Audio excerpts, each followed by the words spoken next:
ياستروب المدير الفني يشيد بمستوى ياسين مرعي وتريزيجيه أمام يونغ أفريكانز، مع تحفظ واضح على أداء طاهر محمد طاهر لعدم قيامه بالأدوار الهجومية والدفاعية المطلوبة.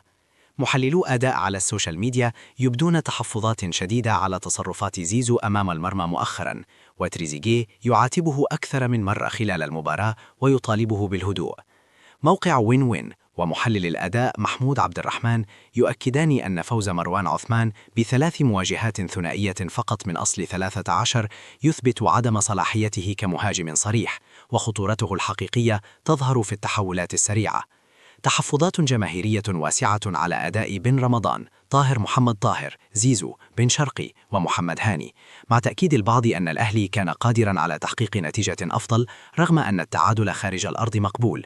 تساؤلات جماهيرية حول استمرار ياستروب في عدم الاعتماد على المغربي يوسف بالعمري واستبعاده من آخر 3 مباريات، مع مطالب بتوضيح السبب.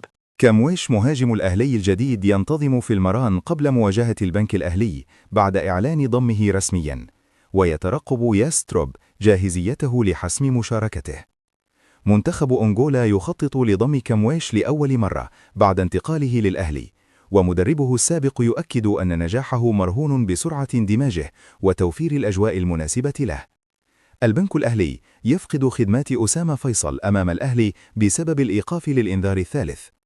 عمرو الجزار مهدد بالإيقاف أمام الإسماعيلي حال حصوله على إنذار جديد في مباراة الأهلي. أيمن الرمادي مدرب البنك الأهلي يخطط لاستغلال إرهاق الأهلي بعد العودة من تنزانيا لتحقيق نتيجة إيجابية. مفاوضات الأهلي مع نادي أربيل العراقي لضم مصطفى قابيل تصل لمراحل متقدمة جدا. لجنة الحكام تلغي فترات توقف شرب المياه في مباريات الدوري المصري بسبب تحسن الأجواء الشتوية. تفاعل جماهيري واسع مع رسالة رمضان صبحي الأولى بعد خروجه وشكره للأهلي وبيراميدز والكابتن محمود الخطيب، مع تأكيده عدم نسيان فضل الأهلي. وائل جمعة يعرب عن سعادته بموقف جماهير الأهلي في أزمة إمام عاشور، مؤكدا أن الأهلي فوق الجميع.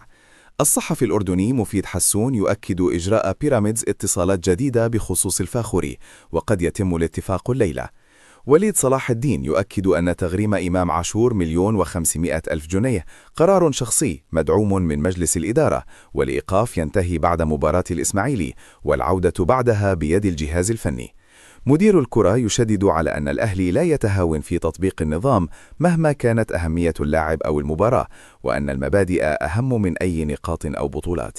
ياستروب يؤكد صعوبة مباراة يانغ أفريكانز بسبب الطقس والرطوبة، ويرى التعادل عادلا، ويحذر من التقليل من قيمة النقطة التي حافظت على صدارة المجموعة، موضحا أنه لم يلعب بدفاعية وأن الأداء تحسن في الشوط الثاني.